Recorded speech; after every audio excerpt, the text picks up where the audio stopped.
In today's video, I'm going to show you some of the products that I use for my home natural cleaning. I've been cleaning my home with basically what you see before you since I was 23 years old.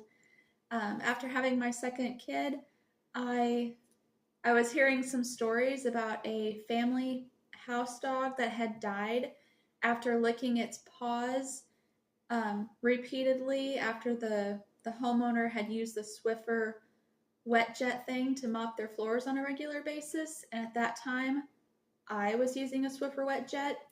And when I found that out, and then, that research led to more, and then I just decided to get rid of all the chemicals and just go with natural things. So I'm going to show you what I started off with. And the first thing, when I got rid of all the store-bought chemicals, the first thing that I started off with was just white vinegar and baking soda, and that was it.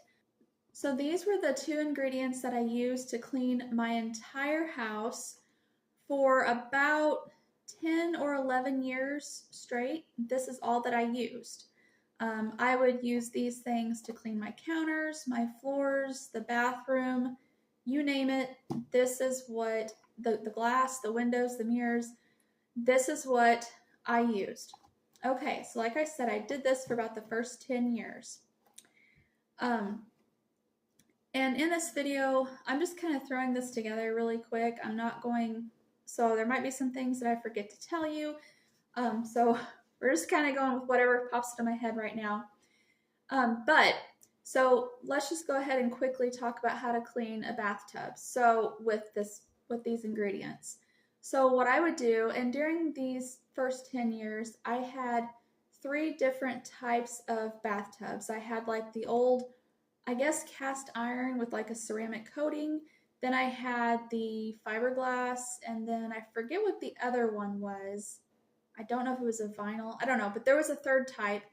And with all those 3 types, I was still able to clean the bathtubs easily with these ingredients. Now I did notice that with the cast iron with the ceramic coating, that was the easiest one to clean with these ingredients. So what I would do is I would just get the bathtub, wet, like just splash it with water. I would sprinkle baking soda all over it, and then I had a spray bottle with white vinegar, and I would just spray that baking soda with the white vinegar, let it sit a minute. I would get a damp rag and just rub the baking soda in a circular motion all over the tub, and it just removed everything wonderfully. Now with the fiberglass or the vinyl or whatever is more modern today, sometimes that doesn't work as easily. So in that case, in addition to the baking soda, you can also add in some Dawn dish soap and again a damp rag and just wash in a circular motion, and that it needs a little bit more elbow grease, but not too much more. The Dawn really helps to power it in our modern bathtubs materials now. So that's just my little thing on the bathtub evolution I wanted to point out. Okay, so the baking soda was the power of scrubbing anything. So the white vinegar and the water I would put in a spray bottle, and this spray bottle is actually 16, 17 years old, if you can believe that. It really is. You can see where I had written at one time, vinegar and water. I had a line. I would just fill it up with water to about this line and fill the rest up with vinegar, or vice versa. I really forget which it was, but it doesn't matter. It was just, vinegar and water mixed together. And this would be my spray for everything. I cleaned our porcelain and ceramic tile floors with this, countertops, windows, mirrors, sinks, it didn't matter. I cleaned everything with just vinegar water spray, okay? And then when we moved up here about 7 years ago, I just kind of wanted to make my home cleaners a bit more, special or whatever. But what I'm about to show you is absolutely not necessary, okay? Like I said, for the first 10 years or so, we just used baking soda and vinegar and maybe some Dawn, depending on the type of material your bathtub's made out of. But these 2 things worked amazing. All right, so then we've been up here for about 7 years now. So I kind of wanted to modify and up my game on my cleaners. So I took the same bottle that I had, and you can see at one time I had written down, which it's kind of faded, but it said vinegar, water, any all-purpose spray. All right, and then whenever we moved up here, I kind of just made up my own little recipe here, and that's kind of what I'm going to talk about today. So I had used these spray bottles for, obviously, my all-purpose cleaner. And my son-in-law, he likes to drink this brand of root beer that you get from Menards. And my daughter, she said that these bottles fit with the sprayers on these plastic ones. So here we go. We have a nice amber colored glass spray bottle. Now it does fit, but if you do hold it upside down, sometimes, which it's not doing it right now. Oh, there we go. Sometimes it'll leak. All right, so just be careful, but it does spray and it does fit on there. Okay, so today I'm just going to show you, here is my recipe. I'm not going to actually make any cleaners because all my bottles, all my cleaning bottles, they're already full, so I don't need to make any, but here is my recipe if you want to use it. I use this for glass and daily grime. I use it for mirrors, windows, counter, the sink. You can use it for the floor, just if you have like a wood floor or a floor with like a polish on it of some kind. Don't let it, don't spray it and let it sit, okay? Just spray it and instantly mop it up, all right? I don't recommend letting it sit just because I personally don't know if that would, if the vinegar in it would eat away at your polish or not. But I did use this on our laminate floors at our last 2 houses, and it was perfectly fine. Like I said, I used that for about 10 years.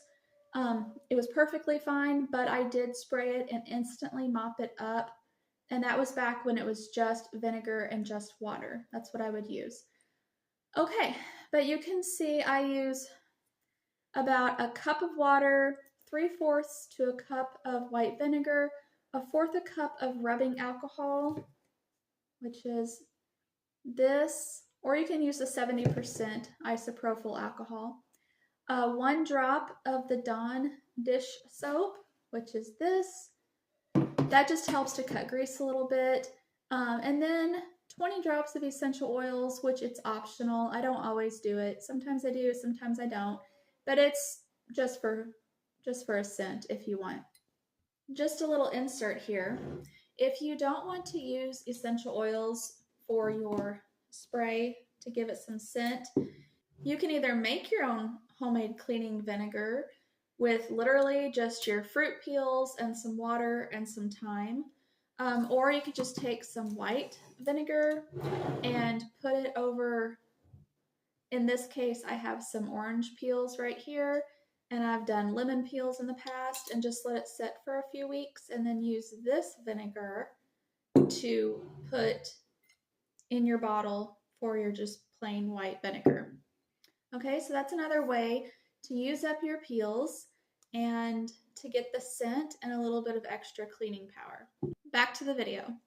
So what the rubbing alcohol does, I had actually added that originally in my homemade floor cleaner once we moved up here, because we have hardwood floors here, and I wanted to spruce up my floor cleaner and actually separate it from my all-purpose cleaner. That'll be another video maybe. But the reason I added the rubbing alcohol to it was because the alcohol, it helps things to dry faster, so it's not left so wet for so long. So that's just a quick little rundown of my evolution from going from store-bought commercial cleaners to just the basic 2 necessary ingredients to clean anything: baking soda and vinegar. Sometimes you need to add in a little Dawn, like I said, depending on the material that you're trying to clean. But these 2 worked for me for 10 years for everything I needed. Absolutely perfect. And like I said, 7 years ago, so I've been doing this for 17 years or so, I just wanted to spruce it up a little bit. So that's when I added in the alcohol with the vinegar, the Dawn dish soap with the water, and then the essential oils. Again, that's completely optional. So I hope you enjoyed this little video, and thanks for watching.